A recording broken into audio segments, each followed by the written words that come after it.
Everyone, Chef Marissa Canzato here today. We're going to be making shrimp marinara. This recipe will be in my cookbook, The Next Generation. Let's get started. These are the ingredients we need for the shrimp marinara. Plum tomatoes, shrimps, oregano, black pepper, crushed red pepper, basil, garlic, salt, olive oil, and parsley. I'm going to begin to saute my shrimps. I'm going to pour half the oil and put the shrimps down.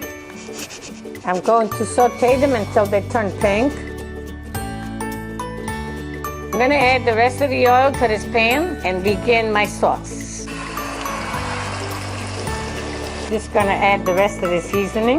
My sauce is 90% done, so I'm going to put the shrimps back in the pot and let it sit for maybe no more than 3 to 5 minutes. It's a final product. Thank you for watching. Stay tuned for my next recipe and bon appetit.